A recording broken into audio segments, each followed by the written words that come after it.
Yang 12,7 itu adalah backlog kepemilikan.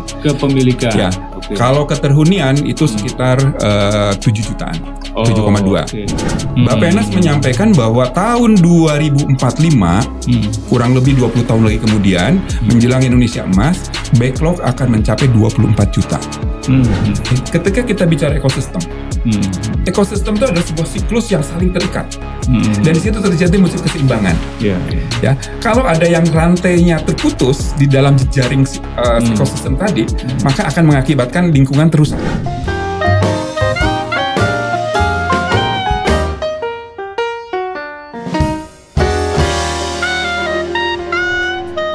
Assalamualaikum, selamat datang Insan PUPR Podcast Pusbangkom JPW di tempat di mana kita membahas topik menarik terkait dengan perkembangan infrastruktur di Indonesia.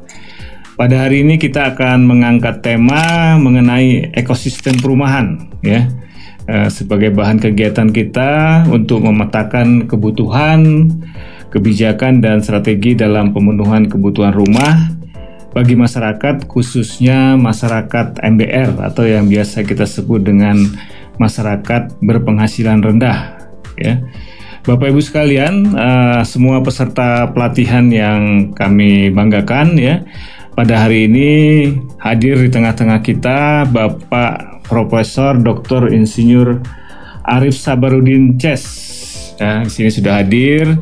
Beliau sudah menyusun satu buku, ya. Di sini dibawa ini bukunya, ya. Mungkin bisa dilihat yang berjudul dengan Ekosistem Perumahan, ya. Ini karangan dari Pak Arif Sabarudin.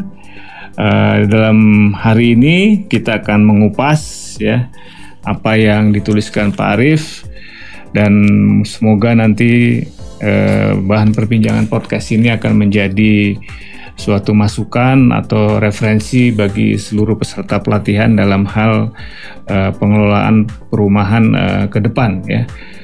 Bapak Ibu sekalian, kami perkenalkan di sini Pak Arif. Selamat siang Pak Arif. Selamat siang Pak. Apa kabar Pak Arif? PU semuanya. Siang. Pak Arif ini teman lama saya nih, ya, teman lama saya. Dulu pernah berjuang sama-sama di Balitbang, Pak, ya. Cuman sayang bukan dibubarkan lah, mungkin agak dialihkan, ya. Organisasinya hilang tapi orangnya tidak hilang. Orangnya tidak hilang. Baik, Pak Arif, sesuai dengan tema yang akan kita bahas hari ini, ya, Bapak, ekosistem dari perumahan, ya. Biasanya kan kita ngomong ekosistem tuh ekosistem lingkungan, Pak. Lingkungan alam, ya. Jadi alam, lingkungan hidup, gitu, ya. Ini bisa cerita Pak sedikit mengenai judul ini, apa yang Bapak maksud dengan ekosistem perumahan? Oke, Pak, pemirsa semua, ya, Insan PUPR, bahwa kenapa saya memberikan nama ekosistem, ya, berikan judul buku ekosistem perumahan supaya agak sedikit lebih luas, ya, dibanding kita bicara tentang penyelenggaraan perumahan saja. Ini skalanya lebih luas dari penyelenggaraan perumahan. Barangkali kalau kita bicara tentang penyelenggaraan perumahan, kita bicaranya hanya sisi supply dan demand. Ya, tetapi ketika kita bicara ekosistem, semua unsur-unsur yang ada di dalam penyelenggaraan perumahan itu lebih lengkap. Karena di dalamnya kita membahas terkait dengan tidak hanya supply demand, tapi kita juga membahas tentang kelembagaan, pendanaan, termasuk instrumen di dalamnya yang terkait dengan regulasi, gitu Pak. Ya, baik Pak Arif, ya. Mungkin dari penjelasan awal Pak Arif tadi, teman-teman peserta pelatihan sudah bisa sedikit dapat gambaran, ya. Nah, untuk mengetahui lebih detail mengenai background atau profil daripada Pak Arif, ya, kita bisa lihat di layar, ya, bisa dilihat di layar riwayat pendidikan maupun riwayat jabatan daripada Pak Arif, ya. Saat ini beliau adalah Widyaswara Ahli Utama, ya, BPSDM Kementerian PUPR. Sebelumnya adalah peneliti utama Ditjen Pembiayaan Infrastruktur Pekerjaan Umum dan Perumahan. Banyak sekali, ya, inovasi-inovasi yang sudah dibuat oleh Pak Arif, ya, mulai dari paten teknologi tiket bangunan rumah susun sampai dengan 15 lantai, ya. Sudah paten nih Pak, ya?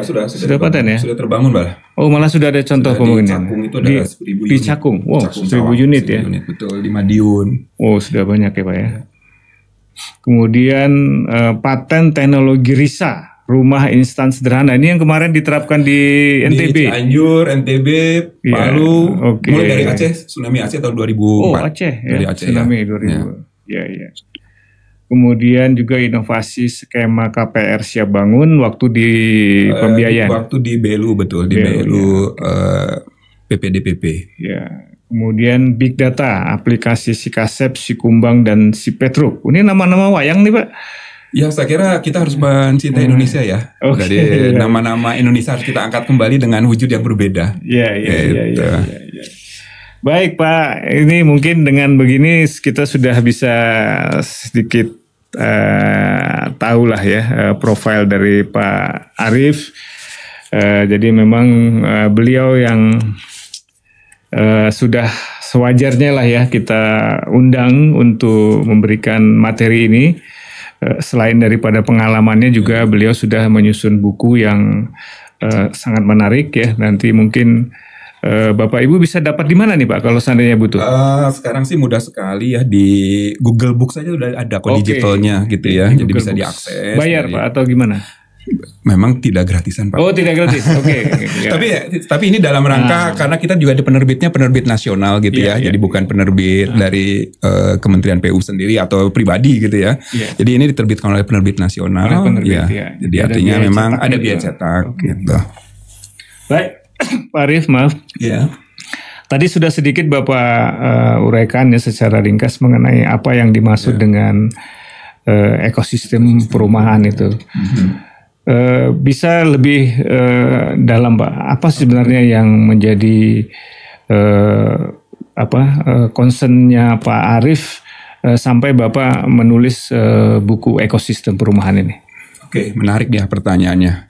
Jadi pertama saya teringat barangkali 2003 yang lalu ya, 2003 ya, ketika era pemerintahannya Presiden Megawati, beliau pernah mencanangkan satu gerakan nasional pengembangan 1 juta rumah, GNPSR, tahun 2003. Tahun 2003. 2003, 20 tahun yang lalu.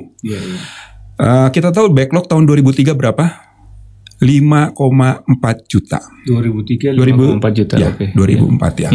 2003. Artinya saat ini backlog sudah mencapai 12,7 juta.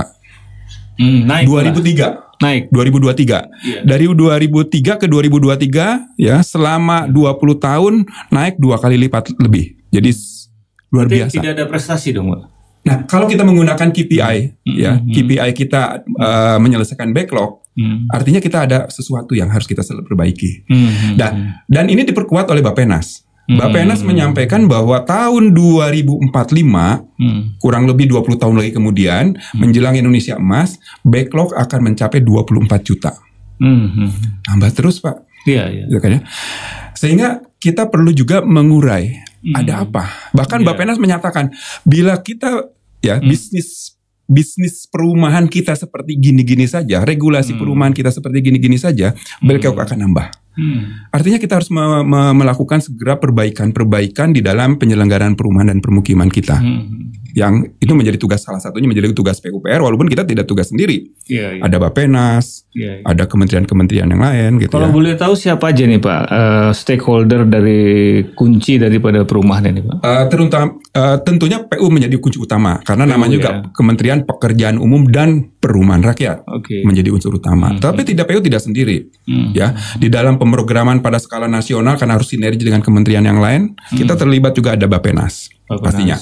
Kemudian untuk persoalan lahan ada ATR dan BPN, ATR BPN. Kemudian untuk urusan di daerahnya itu ada Depdagri dengan pemerintah daerah, betul. Kemudian untuk masalah keuangan dan pembiayaan ada Kementerian Keuangan, ya. Kemudian untuk masalah sosial karena perumahan juga masalah sosial juga ada Kementerian Sosial. Jadi sangat banyak kementerian yang terlibat di dalamnya. Dan salah satu kunci keberhasilannya adalah kita mampu berkolaborasi dengan mereka, tidak bisa bekerja sendiri. Nah, persoalannya sekarang kita masih terkotak-kotak. Nah, sehingga dengan hadirnya buku ini saya harapkan semua bisa membaca bagaimana hubungan kita dengan Kementerian Sosial, bagaimana hubungan kita dengan Kementerian Dalam Negeri. Jadi kita tidak hanya bicara pada sektor kita sendiri urusan PU ya urusan PU, tidak. Padahal rumah itu tidak akan selesai kalau hanya dikerjakan oleh PU. Gitu ya. Nah di sini buku ini membantu itu barangkali. Kalau boleh tahu Pak, sebenarnya berapa sih kontribusi pemerintah dalam hal penyediaan rumah ini Pak di Indonesia? Berapa persen kira-kira Pak kontribusi pemerintah? Kita masih rendah Pak, ya masih kalah oleh biaya pendidikan maupun biaya kesehatan ya. Jadi kita masih di bawah 3%. 3% saja. Kecil sekali, betul. Betul. Pendidikan sudah 20% kan? Iya. Nah, jadi memang persoalan kita bagaimana sebetulnya dengan keterbatasan fiskal tersebut kita mampu mengelola dengan baik untuk menyelesaikan persoalan backlog. Ya, persoalan backlog itu kan luar biasa ya menurut saya. Jadi kalau kita 2045, karena gini, Undang-Undang Dasar 45 menyatakan ya salah satu tugas kita semua kementerian kabinet kita adalah bertugas untuk mewujudkan kesejahteraan. Dan kesejahteraan itu tidak mungkin tercapai manakala 3 unsur kebutuhan dasar kita belum dipenuhi. Sandang, pangan, dan papan. Ya, di Orde Baru periode Repelita pertama dulu pernah digenjot bagaimana kita swasembada pangan dan itu selesai. Kemudian Repelita 2 baru era Orde Baru mengusung papan. Ya. Dan salah satunya di dalam pengentasan kemiskinan pun sebetulnya proses transmigrasi itu juga menjadi salah satu solusi sebetulnya ya untuk sektor-sektor masyarakat yang mengalami kemiskinan struktural. Karena kemiskinan kan ada 2, ada transmigrasi yang dipindah ke daerah-daerah. Betul, karena dia kan sebenarnya kemiskinan itu terbentuk karena ada kemiskinan kultural, ada kemiskinan struktural. Nah, transmigrasi itu kan menyelesaikan kemiskinan yang sifatnya struktural. Ya karena infrastrukturnya sangat terbatas untuk kelompok mereka tidak punya lahan, mereka tidak punya sarana pertanian, maka dipindahkanlah ke daerah yang memang masih. Jadi tidak hanya membuat pemerataan penduduk, tetapi sebetulnya ini juga lebih menciptakan pemberdayaan di dalamnya. Pak, supaya clear Pak, tadi backlog berapa Pak saat ini? Saat ini sudah 12,7 juta. 12,7 juta itu berapa persen Pak? Dari total penduduk Indonesia rumah. Kita tuh sekarang kebutuhan rumah kita itu kalau jumlah penduduk kita 270 juta jiwa. Kalau rata-rata dibagi 4 berarti kan sekitar 200 sekitar 50 60 juta. 60 juta rumah. 60 juta kita butuh sekitar 60 juta rumah. 12,7 juta backlog. Berarti betul, berapa persen? Berapa persen tuh? Memang sekitar 20 ada 20%. Belum lah, masih di bawah saya mungkin ya. Tetapi kan jumlah 12,7 itu kan bukan angka kecil ya. Iya besar. Ya, 12 ya sekitar 20% betul. Iya sekitar 20%. Kita backlog. Keluarga kita belum punya rumah. Nah yang belum punya rumah itu artinya mereka tinggal homeless atau sewa atau jadi gimana? backlog itu ada 2 Pak. Jadi backlog itu ada 2. Jadi backlog ke peterhunian dan backlog kepemilikan. Ini yang 12,7 itu adalah backlog kepemilikan. Kepemilikan. Ya. Kalau keterhunian itu sekitar 7 jutaan. 7,2. Ya. Jadi yang betul. Jadi artinya masih separuhnya masih tinggal entah dia di rumah mertua, rumah siapa gitu kan ya. Gitu. Nah, ini tapi persoalan kita kan persoalannya adalah sekarang bagaimana kita menyelesaikan backlog yang terlalu cenderung naik terus. Gitu, Pak. Iya. Gitu. Yang mau diselesaikan sangat prioritas itu yang tidak punya rumah atau yang termasuk yang sewa juga. Nah ini yang harus kita perbaiki di dalam buku ini. Salah satu solusinya sebetulnya kita menstrukturkan kembali klasifikasi penyediaan perumahan, penyelenggaraan perumahan. Nah kita agak sedikit bias ya antara private housing, public housing sama social housing. Karena struktur demografi kita dari sisi sosial ekonomi gitu ya, masyarakat kita tuh masih cenderung gemuk di bawah Pak. Kurus di atas. Penghasilan menengah atasnya yang berpenghasilan atas itu sangat kecil sekali. Ya. Nah, sehingga kita peran pemerintah sebagai provider malah kadang-kadang juga dituntut lebih besar, bahkan sebagai services. Bukan hanya sebagai provider penyedia tetapi pelayanan, melayani. Karena itu adalah amanat Undang-Undang PKP nomor 1 tahun 2011 pasal 54 bahwa pemerintah wajib menyediakan rumah bagi MBR. Nah bayangkan kalau MBR-nya sendiri sudah 60%-nya sendiri. Kemudian rakyat miskinnya ya, yang kelompok masyarakat miskinnya udah 20%. Udah 80% Pak. Tadi Pak 3 kelompok ke private. Jadi kelompok private private housing itu adalah lebih ke pemilikan. Rumah itu sebagai milik. Kemudian public housing itu pemerintah menyiapkan rumah untuk sifatnya disewa-sewakan. Pokoknya menjamin setiap warga negara kota kita, setiap warga negara kita pasti dapat rumah. Satu lagi sosial. Ada social housing. Social housing itu orang yang tidak punya kemampuan sama sekali. Orang tidak punya kemampuan, jangankan membeli, menyewa pun nggak mampu gitu ya. Nyewa pun dia nggak mampu, dia hanya bisa ya. Pokoknya tinggal saja. Sekarang kan banyak rumah susun menjadi persoalan kita ya. Kenapa orang tinggal rumah susun bayar sewa aja nggak mau? Karena memang tidak punya kemampuan. Ya, jadi ada dua kategori memang. Ada orang yang memang tidak mau karena memang tata kelola, persoalan di tata kelola. Tapi memang ada kelompok masyarakat yang tinggal di rumah susun, dia tidak punya kemampuan. Sehingga inilah yang harusnya dihandle oleh social housing. Nah, social housing itu di dalamnya harus ada intervensi. Kalau di daerah dinas sosial. Kalau di pusat adalah Kementerian Sosial. Bagaimana dia memberdayakan, termasuk Kementerian Koperasi Ekonomi, Kementerian Menko Perekonomian ya, dan UMKM.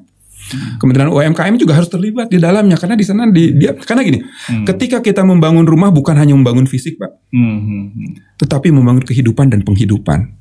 Beda dengan ketika kita membangun jalan dan jembatan, bendungan, itu relatif physically. Tetapi rumah bukan fisik. Kita prinsipnya adalah membangun budaya, membangun peradaban.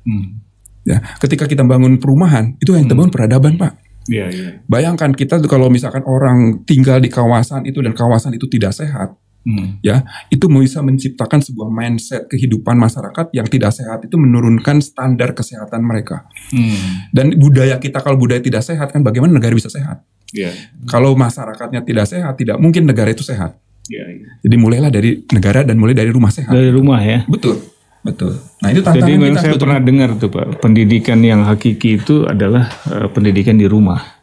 Ya, betul. Jadi ketika bangun rumah bukan hanya fondasi, tidak hanya fisik. Kalau rumah tuh kalau dari sisi teknologi sangat sederhana ya. Saya kira mungkin pendidikan STM saja sudah bisa. Makanya kalau bahasa Inggris itu dipisah Pak, antara home dan house ya kan. Betul. Kita bukan membangun house tapi kita home. Oke. Jadi orangnya yang tinggalnya, keluarganya, masyarakatnya yang kita bangun. Bayangkan sarana yang kita bangun yang kasat mata fisiknya, lingkungan fisiknya. Tapi di balik lingkungan fisik kita harus bisa membangun masyarakat. Ya, itu luar biasa Pak sebetulnya. Kembali ke angka nih Pak. Ini teman-teman peserta ini kan peserta pelatihan kan pengen tahu ini sebenarnya apa yang menjadi tanggung jawab saya sih sebenarnya kan. Tadi ada private. Private itu udah pasti bukan tanggung jawab PUPR ya? PUPR tetap bertanggung jawab. Kita nggak bisa membiarkan pengembang besar membangun perumahan yang menciptakan disparitas masyarakat. Misalkan klaster tertutup sehingga masyarakat sekitarnya kalau misalkan mau berhubungan ke sebelah sana saja harus mengelilingi di benteng tinggi. Itu tugas pemerintah. Karena izin kalau prinsip dari pengesahan lokasi, pengesahan set plan itu tugas pemerintah. Pemerintah berperan sebagai enabler dan pengatur regulator ya. Itu yang private, yang atas. Makin ke bawah sebagai regulator, sebagai provider, sebagai services. Waktu yang public housing PUPR ngapain Pak? Sebagai enabler dan sebagai provider. Enabler. Contohnya itu yang rumah susun ya. Rumah susun sewa. Rumah susun sewa itu adalah public housing. Itu public housing karena dengan rumah susun sewa kita bisa mengatur negara memiliki housing stock. Baik itu pada tingkat pusat, pada tingkat provinsi, pada tingkat kota kabupaten. Harusnya kota tuh mestinya ya KPI sebuah kota, SPM, standar pelayanan minimal itu adalah penyiapkan tempat tinggal. Penyiapan tempat tinggal itu konsepnya bukan untuk dimiliki saja. Tapi negara menjamin setiap warga negaranya pasti memiliki rumah. Nah kita ambil begini Pak Rizky ya. Pak. Memiliki itu sama dengan menyewa sama? Bukannya bertempat tinggal. Bertempat tinggal barangkali. Saya mungkin tidak memiliki bertempat tinggal. Bisa dengan cara milik, dengan cara sewa, dengan cara lainnya. Ya. Kita bisa belajar dari Singapura. Walaupun dengan Singapura kotanya negaranya kecil seperti kota Bandung di kita gitu ya. Tapi kita bisa belajar dari sana. Kota-kota harus belajar kepada negara Singapura. Jadi kota-kota kita belajar ke Singapura, bukan negara kita. Negara kita terlalu kecil kalau belajar Singapura, Pak Rizky ya. Tapi kalau kota harus. Karena apa? Salah satu pendekatan Lee Kuan Yew pada tahun 70-an. Ya Singapura itu udah seperti kali Sunter lah, kalinya hitam, rumahnya becek, rumah-rumahnya gubuk-gubuk, kumuh lah. Tahun 70-an. Tahun 70 ya. Tahun 70. Baru dong, enggak lama dong. Awal 70-an, betul. Tapi Lee Kuan Yew berpikirnya apa? negara harus hadir menyiapkan rumah untuk penduduknya. Nah, jadi periode 70-an sampai 80-an dia bangkit, semua lahan dia paksa bangun hunian dengan public housing-nya. Public housing. Ya, public housing-nya sehingga semua warga negara pasti punya tempat tinggal, dijamin punya tempat tinggal. Ya. Dan akhirnya apa? Setelah warga negaranya bisa memiliki tempat tinggal, baru negara itu bisa menjadi negara maju. Dan bisa mengalahi ekonominya 10 kali lipat kita loh, pertumbuhan GDP-nya. Oh, jadi yang selama ini kita lakukan itu sebenarnya sebagian besar itu adalah public housing ya, yang dilakukan oleh PUPR, yang kita bangun. Kita lebih banyak private. Oh, malah private ya? Dari sisi postur anggaran, private housing kita 80% ya Pak Rizky. Oh. Dibandingin dengan public housing. Oh gitu. Betul. Anggaran kita untuk private housing ini kan kita sekarang diakomodir oleh program FLPP salah satunya. Tempo hari ada BP2BT, tempo hari ada SSB. Oh. Itu kan private, kepemilikan, milik. Oke. Ya. Itu untuk saat ini saja, untuk FLPP tahun ini 27 triliun dikucurkan. Anggaran Direktorat Jenderal Perumahan cuma 6 triliun Pak Rizky. Itu bayangkan, itu yang yang di Direktorat Jenderal Perumahan itu yang public housing. Itu yang betul. Yang public dan sosial sebetulnya kan seperti BSPS itu sosial. Oh, ya, sosial belum tadi Pak. Sosial itu ya harus orang yang nggak mampu ya rumahnya buruk dan nggak mampu bangun contoh rumah sosial itu apa? Di mana Pak itu? Rumah sosial yang paling rendah adalah rumah singgah. Misalkan orang yang homeless. Sudah ada tuh Pak? Kita masih kurang ya. Tapi ada? Belum, di Amerika ada, di barat. Di Indonesia kita belum ada. Oh, belum ada. Belum ada. Belum ada. Ya, kita baru ada rumah-rumah seperti panti-panti itu masuk kategori social housing. Panti asuhan, panti jompo gitu kan. Ya, panti sosial tapi masih agak sedikit ada komersilnya ya. Tapi harusnya negara hadir. Misalkan gini. Anak-anak jalanan, orang yang tidak punya rumah, homeless, itu ada tempat singgah. Dia untuk tidur layak, makan layak pagi, dan dia siang keluar lagi kemana entah cari makanan, cari kehidupan lah. Betul, kerja. Betul. Gitu. Kita kan belum punya konsep itu. Kenapa Pak nggak punya? Karena kita harus ciptakan memang regulasinya. Kita banyak bolong regulasi. Nanti di buku ini ada tulis. Di buku ini beberapa regulasi yang bolong.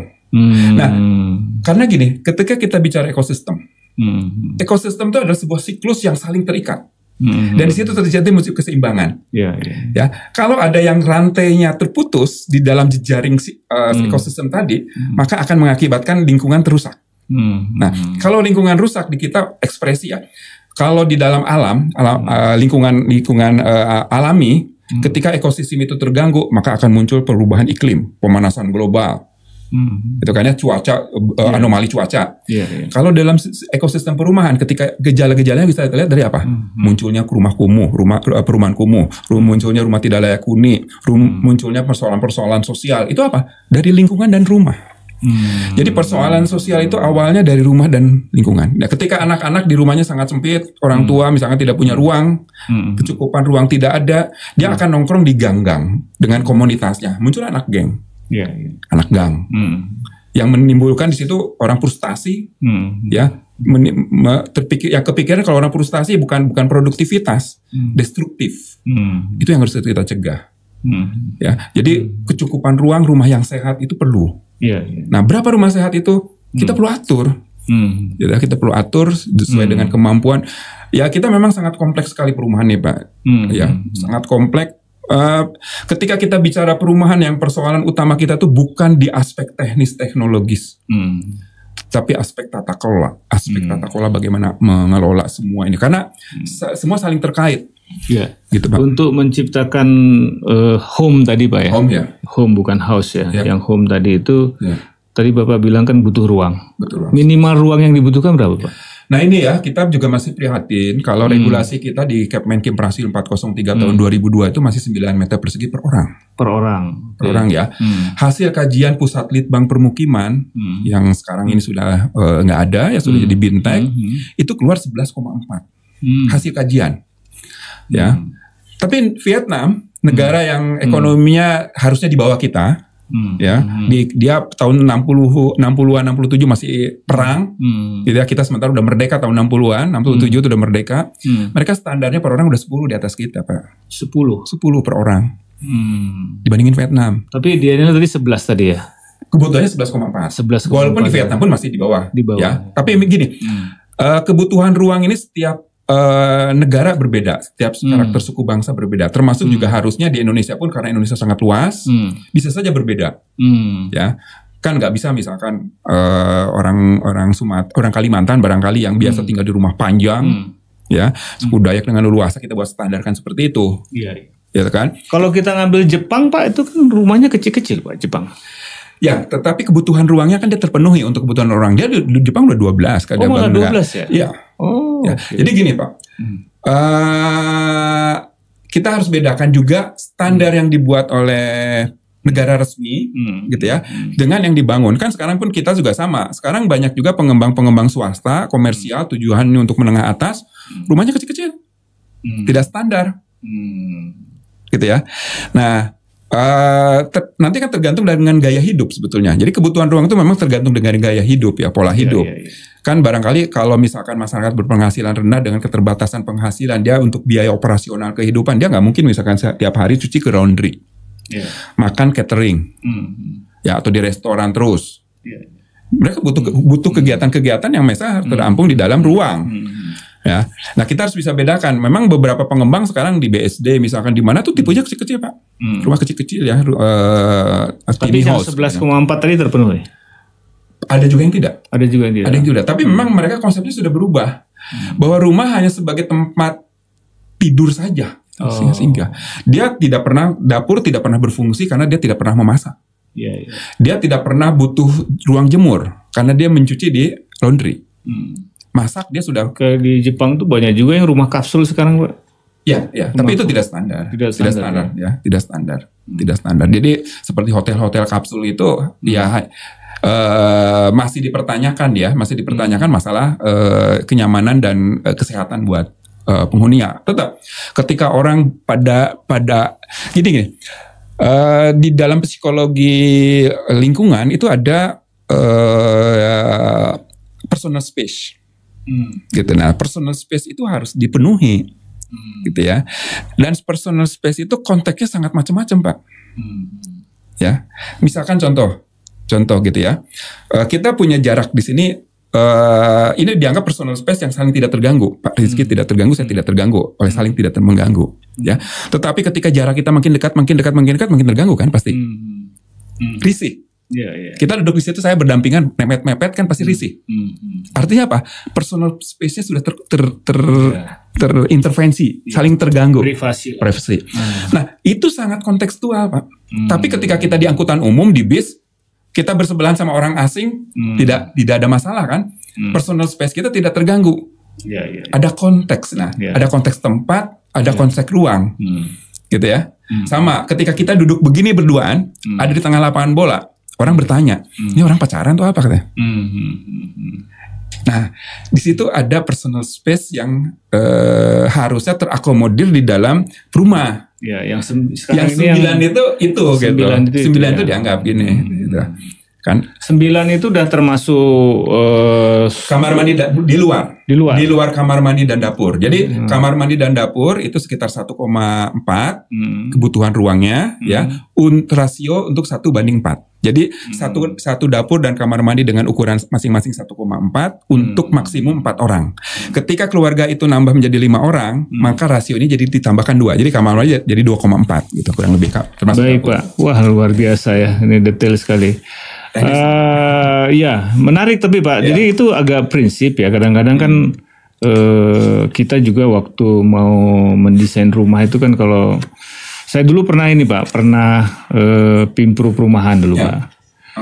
Itu ada rumah 12 meter persegi Pak. Jadi namanya RSSS. RSSS, rumah susah selonjor. Katanya rumah susah selonjor, rumah satu sak semen, rumah sangat sempit. Akhirnya dinaikin jadi 16, terus naikin jadi 18. Itu kan, itu kan kalau ada pengaturan seperti ini kan 9 meter persegi, artinya kan orang sudah punya kebayang lah 9 kalau anaknya 4 lah gitu ya, keluarga 4 berarti kan 32. Dulu peraturan kita 7,2 Pak. 7,2. Dulu 7,2 per orang. Artinya peraturan sekarang ini sudah berkembang. Sudah lebih baik gitu ya. Dulu kita pernah 7,2 per orang, kebutuhan ruangnya. Dan begini, dulu tuh juga kita pernah ada Kepmen nomor 20 tahun 86. Itu mengatur tentang rumah maisonette. Maison itu dari bahasa Perancis. Maison itu rumah. Net itu kecil. Sambil minum boleh, Pak? Siap. Makasih. Nah, jadi maisonette itu dulu pernah diakomodir di dalam Kepmen PU nomor 20 tahun 86, di mana itu adalah revisi dari Kepmen PU nomor 91 tahun 80. Jadi tahun 80 kita udah mengatur, Pak. Nah, sekarang sayangnya kita kan sekarang menghadapi persoalan urban sprawl. Rumah-rumah jauh di pinggir kota, sehingga di sini mengakibatkan inefisiensi lah. Nah, ini yang sebenarnya kembali lagi ke buku Bapak ini. Iya. Ini kita bicara ekosistem ini kan tidak hanya kita bicara unsur, tidak hanya komponen gitu, tapi kan kita juga harus melihat keharmonisan dan kelayakan daripada lingkungan perumahan itu sendiri. Tadi Bapak udah singgung yang di pelosok-pelosok gitu. Memang rumahnya murah, Pak, ya. Dan akhirnya kosong. Tapi kan ongkosnya lebih mahal daripada dia itu, ya kan. Jadi akhirnya jadi banyak. Bisa dikatakan jadi rumah jin buang anak, Pak, tuh situ. Nah, ini gimana, Pak? Kaitkan dengan ekosistem Bapak ini, apakah sudah mengantisipasi itu, Pak? Justru itu yang kita dorong, Pak. Kita harus memperkaya sistem supply-nya dengan berbagai jenis rumah. Kita kan sekarang hanya mengenal rumah tapak dan rumah susun. Tadi saya cerita, ada rumah maisonette loh. Ada rumah komunal loh yang pernah digagas oleh Johan Silas tahun 80-an. Ya, rumah komunal itu adalah apa? Rumah yang sharing beberapa fungsi yang bukan private ruang. Ruangnya bukan ruang private. Seperti kamar tidur, sharing kamar tidur enggak. Tapi seperti dapur, kamar mandi, ruang tamu, teras itu sharing. Ya, itu tapi maisonette tadi. Itu rumah komunal. Ya, maisonette itu rumah yang kecil. Nah, pada awal tahun 70-an, sekitar tahun 74 pasnya 74, itu Puslitbang Permukiman ketika Perumnas baru berdiri, kita pernah membangun beberapa maisonette di Klender, salah satunya di Sukaluyu kalau di Bandung. Dan sampai hari ini hampir 49 tahun menjelang 50 tahun nih dari 74, rumah itu masih utuh, Pak. Artinya apa? Demand-nya ada, kebutuhannya ada, tetapi regulasinya tidak ada. Jadi nggak ada yang dibangun. Ya, nggak ada orang bangun sekarang rumah maisonette, nggak ada orang yang bangun negara lah istilahnya. Kelebihannya apa Pak rumah maisonette itu? Itu dibandingkan kan rumah-rumah yang konvensional. Itu nanti diatur berdasarkan lokasi. Kan gini, harusnya kan di buku saya ditulis nih, mulai rumah itu berjenjang, mulai dari yang rumah single, rumah tunggal, ya, sampai dengan rumah yang density-nya tinggi sekali, rumah susun high rise building. Gitu kan ya. Semakin ke pusat kegiatan harusnya semakin high rise. Semakin ke pinggiran semakin rendah. Gitu ya. Dan kita juga nggak boleh memisah-misahkan orang kaya di kota, orang miskin di desa. Enggak. Orang kaya butuh juga di daerah, di pinggiran, orang miskin juga butuh di dalam kota gitu ya. Nah, sehingga di situ kita jangan bicara. Nah, sekarang kan gini, di kota ini kan persoalannya lahan dia semakin sulit dan semakin terbatas. Makin mahal juga. Dan semakin mahal pastinya karena sulit dan terbatas itu semakin lahan. Nah, kalau kita sekarang jor-joran pengen rumah tapak, hidup di kota kok pengen kayak di desa konsepnya. Nggak bisa. Kota ya kota. Dia tinggal kalau orang konsekuensi tinggal di kota, ketika dia tinggal seperti tinggal di desa itu kan mahal. Kita hidup di desa tak mahal. Untuk distribusi listrik aja panjang-panjang kabelnya. Jaraknya antara rumah ke rumah jauh. Ya, untuk jalan pun jauh. Desa itu karakter desa. Kalau karakter desa mau dipindahin ke kota berarti kita sudah menyalahi kodrat. Kodrat kota. Nah, kita aneh gitu, Pak. Nah, ini yang harus kita perbaiki. Nah, di buku ini kita menstrukturkan kembali jenis dan rumah harus lengkap. Kita harus punya regulasinya dan sekarang kita regulasi banyak yang bolong. Dan ini adalah tantangan generasi berikutnya untuk melengkapi regulasi-regulasi dari sisi supply maupun dari sisi demand. Kondisi ideal, Pak. Ya. Jarak rumah orang ke tempat dia bekerja itu sebenarnya berapa? Tidak lebih dari 15 kilo. Tidak lebih 15 kilo ya. Ya. Artinya kalau sedekat mungkin makin baik ya. Makanya muncul compact city gitu ya. Karena ketika dia sudah lebih dari 15 kilo itu sudah tidak ideal. Gitu ya. Artinya kalau kita sebagai orang PUPR bangun rumah susun, ini dia. Jauh dari 15 kilo berarti udah salah berarti. Salah. Kalau ketika kita membangun ya rumah susun di perdesaan, bukan tidak boleh, boleh. Tapi ketika dia dijauhkan dari tempat penghidupan, bahaya. Misalkan nelayan Rumah susunnya di sana, lautnya di sana jauh. Nggak bisa. Dia butuh kedekatan. Bagian daripada nggak mungkin perahu naik ke darat. Nah, kita juga banyak barangkali itu harus kita perbaiki nanti ya. Bagaimana kita menangani perumahan susun untuk nelayan, ya. Dan desain rumah susun nelayan nggak bisa sama dengan desain rumah susun pegawai buruh pabrik misalkan. Harus berbeda. Dia butuh tambatan perahu, dia butuh tempat untuk mengurai jaring, menjemur ikan.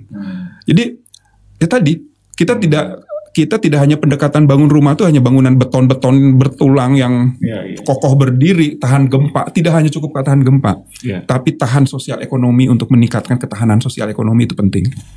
Pak Arief, itu kan ini orang awam kan pasti mikir Pak. Rumah susun itu kan pasti kan konsepnya sharing ya, terutama sharing tanah, ya kan, tanahnya sempit gitu ya. Jadi akhirnya bangunlah rumah susun jadi vertikal ke atas gitu ya. Nah kalau kota-kota di Indonesia ini kan kalau seperti Jakarta mungkin udah oke lah. Tapi banyak juga saya lihat kota-kota yang kecil-kecil itu juga dibangun rumah susun gitu. Sebenarnya apa sih Pak? Demandnya ya? Demandnya itu suatu kota sampai butuh rumah susun Pak. Pertama indikator yang digunakan adalah density ya, kepadatan penduduk dulu dari sebuah kota. Nah persoalannya banyak juga kepala daerah yang mohon maaf ya minta dibangunkan rumah susun ke Kementerian PUPR hanya ingin tren punya bangunan tinggi. Ini yang keliru. Keliru ya, pendekatannya ingin seperti kota maju, punya gedung tinggi gitu. Ini bukan itu dasarnya gitu. Tetapi harus melihat dari jumlah penduduk. Jadi ada daya dukung sebuah kota, daya dukung sebuah kawasan. Ketika daya dukungnya sudah tidak mumpuni dengan pendekatan landed, maka dia harus naik ke arah vertikal. Nah sayangnya pendekatan kota-kota kita, pembangunan rumah susun kita, ya agak sedikit diintervensi oleh keinginan kepala daerah hanya untuk punya image bahwa kotanya punya bangunan tinggi. Gitu ya, di kota kabupaten, ibu kota-kota kabupaten ya. Itu yang menjadi persoalan kita mestinya gitu ya. Kita harus punya kriteria dari jumlah penduduk kotanya. Jadi tidak semua kota itu harus rumah susun gitu ya. Tidak mesti. Dan kenyataannya banyak juga akhirnya rumah susunnya kosong Pak. Betul, karena memang begini ya istilahnya. Pada periode zamannya Tarzan, gitu kan, manusia itu menjadi subordinasi dari alam. Kita mau mangga tinggal ngambil ke hutan. Kita pengen makan daging tinggal memburu. Kita pengen ikan tinggal mancing di sungai. Ya, tetapi ketika daya dukung alam itu sudah tidak lagi mumpuni karena jumlah penduduk semakin bertambah, gitu ya, maka kita harus membudidayakan. Teknologi lah masuk. Nah, rumah susun pun begitu. Gitu ya. Nah desanya, daya dukung desanya masih mumpuni, kotanya masih mumpuni untuk rumah landed. Ya jangan dipaksakan ya, pasti orang nggak mau dong. Ya sekarang kan gini, kita aja sekarang orang kota nih, kita mau beli ikan, pengen punya makan ikan harus mancing dulu. Ya pasti kita datang aja ke supermarket, ke pasar gitu kan. Karena itu waktu kita daripada mancing kita melakukan produktivitas di pekerjaan yang lain. Sama gitu, daya dukung kota itu ada batasnya. Nah memang kita juga kalau kita bicara daya dukung makro global dunia, sekarang ini jumlah penduduk kita tahun 2050 akan mencapai 9 miliar. Nah dengan jumlah penduduk yang 9 miliar pada tahun 2050 ya, sumber daya alam bumi ini sudah tidak lagi mampu menopang kehidupan. Kita butuh 2 bumi katanya. Ya, menurut laporan IPCC itu 2 bumi, bayangkan 9 miliar. Jadi artinya sekarang pun kita tahun 2023-2025 ini sudah butuh 1,5 bumi. Terus kita merasa tidak ada apa-apa sekarang. Oh enggak, kita masih makan oke. Tapi kita coba tengok saudara-saudara kita di Afrika. Banyak orang yang kelaparan, stunting luar biasa. Kita juga masih ngalami stunting, bagian Indonesia sendiri juga masih ada stunting ya. Itu kan akibat dia tidak kebagian sumber daya, sumber daya alam. Ya. Dan ini yang harus kita perhatikan ke depan. Kita harus segera mulai melakukan perubahan-perubahan signifikan ya, dan mau tidak mau, suka tidak suka ya, perumahan ini adalah bagian strategis yang harus kita lakukan. Baik, setuju saya Pak. Kembali ke ini Pak, ekosistem perumahan ini. Kalau supaya teman-teman peserta ini clear gitu Pak ya, unsur-unsur apa aja sih Pak yang masuk dalam ekosistem perumahan ini supaya clear terstruktur gitu? Yang konvensional itu unsurnya 2. Konvensional ya, pendekatan konvensional tentang ekosistem perumahan. Supply demand. Oh, supply demand, oke. Ya, sisi supply, itu sisi yang demand konvensional. Ya. Tapi yang saya kembangkan, yang kita develop di dalam buku ini tidak cuma 2. Ada kelembagaan, ada keuangan, di dalamnya ada pembiayaan dan pendanaan, dan terakhir ada instrumen regulasi. Instrumen regulasi itu yang mengatur ya ketentuan-ketentuan yang harus mengatur terkait dengan 4 unsur tadi dan interaksi antar unsur. Jadi supply, demand, kelembagaan dan keuangan. Keuangan sama satu lagi instrumen ya, regulasinya. Regulasi sebagai instrumen. Ya. Ya, dia sebagai pelengkap di situ juga gitu ya. Karena tanpa regulasi ini nggak jalan juga. Ya, regulasi mengatur kelembagaan terus bentuknya seperti apa. Ya, aturan-aturan kelembagaan seperti apa. Hubungan kelembagaan dengan keuangan, bagaimana lembaga ini mengelola keuangan, itu diatur lagi interaksinya. Keuangan mengatur dengan demand masyarakatnya. Bagaimana kalau masyarakat berpenghasilan yang penghasilan sekian, itu diatur oleh regulasi interaksinya. Nah, sehingga ini membentuk sebuah jaring, Pak. Ekosistem sebuah jaring interaksi antara unsur-unsur tadi, termasuk subunsur dan sub-unsur di dalamnya. Kita ambil contoh ya, misalkan kalau kita bicara tentang lembaga, lembaga itu punya subunsur pemerintah. Lembaga keuangan, kemudian ada penyedia jasa, jasa konstruksi, ada pengembang, ya. Pemerintah, sub unsur dari pemerintah, ada pemerintah daerah, ada pemerintah pusat, ada kota kabupaten. Pemerintah pusat dan pemerintah daerah pun terbagi lagi. Ada dinas-dinas, ada kementerian-kementerian. Kementerian tadi saya sampaikan, ada Kementerian Sosial, Kementerian Transmigrasi, Kementerian UMKM, Kementerian Keuangan. Ketika kita tidak bisa melihat jaringnya, hubungan jaringnya, kita nggak mampu mengelola. Nah, jadi saya sampaikan jadi kembali bahwa masalah perumahan adalah masalah tata kelola, bukan masalah teknis. Sehingga ketika kita bicara tata kelola, kita harus tahu jaringannya kemana, jejaringnya seperti apa. Ketika jejaringnya tidak nyambung, ya ibaratnya seperti roda-roda gigi dalam jam. Ada satu roda gigi kecil, walaupun kecil tidak berfungsi, jam itu mati. Gitu. Nah, ini yang terjadi, Pak. Jadi kita hanya membangun sesuatu yang tidak pernah kita pikirkan jejaring itu terkait. Sehingga apa? Ya kita seperti senam poco-poco akhirnya. Habis energi, uang keluar, dana keluar, anggaran keluar, fisik kita capek, tapi ternyata backlognya nambah terus. Nah itu, ya kan? Perlu dikelola lebih baik lagi gitu. Perlu disusun kembali. Ya, saya sebenarnya menyarankan nanti bagaimana kita generasi berikutnya peserta didik di BPSDM ini mampu ke depannya melakukan setelah memahami ya, karena saya udah bantu nih, udah bantu membuatkan jejaringnya. Ya, jejaring dari ekosistem udah teman. Tinggal teman-teman memperbaiki, mengisi. Oh ini poin ini, hubungannya harus kan tinggal itu, lebih enak sebetulnya. Ya, makanya ketika nulis buku ini ibaratnya seperti menulis disertasi lagi, Pak. Karena banyak hal yang diungkap kebaruannya gitu. Ini baru lagi, ini baru unsur-unsur baru, ya, ditemukan lah gitu ya, ditemukan. Oh ini ternyata nggak nyambung nih. Pantesan kita backlognya nambah, karena nggak nyambung. Ya, ibaratnya jarum jam muter, jarum yang panjang ya, tapi yang nggak menggerakkan yang lain gitu. Nah, begitu, Pak. Tadi kan Bapak ngasih contoh Singapura, Pak. Ya. Saya kebetulan dulu pernah jalan-jalan ke Singapura gitu, ada guide-nya gitu ya. Kalau di sana katanya hampir semua orang nggak pengen memiliki rumah, Pak. Betul, itu yang salah satu regulasi yang ngatur, Pak. Gini, termasuk di Jepang. Ya, caranya apa? Orang kalau misalkan gini ya, punya rumah tuh biaya tinggi lah. Bayar pajaknya tinggi, segala macam tinggi.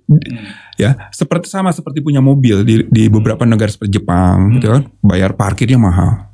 Belinya murah mungkin ya, tapi meliharanya mahal. Nah, regulasi itu yang harus kita dorong, kita buat juga. Ya, kalau di kota orang kalau pengen tinggal di rumah landed harusnya lebih mahal daripada rumah susun. Kalau sekarang terbalik, orang tinggal di rumah susun lebih mahal loh daripada rumah tapak. Nah itu. Ya, biaya operasionalnya, IPL-nya tuh tinggi. Bayar air, bayar listrik ya untuk pemahaman segala macam. Nah itu kembali tadi ke konsep yang awal regulasi tadi. Nanti perannya itu. Iya kan, biasanya kan kalau orang patungan itu kan lebih murah Pak. Iya, prinsip dasarnya. Iya, tapi kita jadi mahal kan? Ini kenapa jadi mahal gitu? Ya, karena regulasi. Regulasi kita tidak berpihak pada rumah susun. Regulasi kita masih regulasinya rumah landed yang dipakai di rumah susun.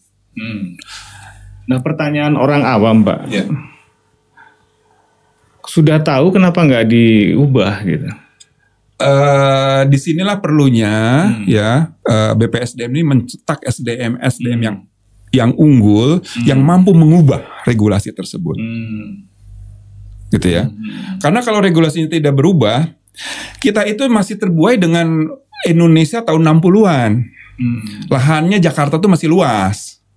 Kota-kota Bandung, Medan, Makassar seperti tahun 60-an, leluasa.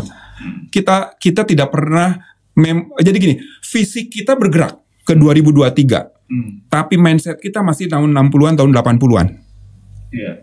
Nah, sekarang bagaimana kita dengan pendidikan di BPSDM ini menggeser bukan fisiknya, tapi pikiran kita, mindset kita sudah di era 2023. Mohon maaf ya, saya sedih juga sebetulnya Pak Rizky ya. Saya sangat sedih melihat generasi Indonesia sekarang ini ya hidup di era tahun 60-an 70-an. Zamannya Cut Bray kita dulu. Kalau celana gitu ya. Tetapi fisiknya kita udah di era ini. Fisik kita sudah di 2023 sekarang. Tapi mindset kita masih di sana, regulasi kita, pemikiran kita masih seperti tahun 80-an, 70-an yang lahan itu luas untuk rumah tuh. Nggak bisa, kita harus pikiran kita juga udah harus pindah, bergerak. Kita tuh sayang, yang bergerak fisik. Tapi akal pikir kita masih di belakang. Untuk perumahan loh, saya lihatnya. Ya, sehingga di sini butuh terobosan regulasi. Makanya saya senang banget ya jadi WI ini sekarang. Karena saya bisa menyiapkan generasi berikutnya itu dengan bekal yang dengan 34 tahun saya bekerja di PU, selama 34 tahun ini saya bisa melihat, oh iya ya, dari tahun ke tahun kita bicaranya sama. Kita bicara tentang tulangan. Dari saya semenjak kerja di PU, kita bicara tulangan di rumah sederhana, harus berapa. Negonya tentang tulangan. Amerika sudah bagaimana mengkloni ya kehidupan kita, kehidupan di Mars. Kita menyiapkan kehidupan di Mars. Kita masih di sini gitu. Itu barangkali. Makanya saya sudah bilang di beberapa forum. Udah, saya tidak mau bicara lagi tentang tulangan. Udah, harusnya itu masalah itu tuntas dengan solusi. Masa kita nggak ada solusi? Ya. Kita bagaimana sekarang melakukan suatu terobosan yang jauh ke depan. Jangan sampai kita ketinggalan. Amerika sudah pada hijrah ke sana, dunia kiamat, kita pun sudah bangsa Indonesia. Kan mereka pusing juga Pak. Iya. Cari surga nggak ketemu-ketemu. Nggak ketemu. Mereka sekarang lagi cari di Mars. Tapi betul, mereka sudah wacananya ke sana. Walaupun utopia Pak, ya utopia, tapi itu pemikiran. Kalau kita pemikirannya ya, mohon maaf ya, orang udah memikir hidup di bulan, kita masih bagaimana bulan depan.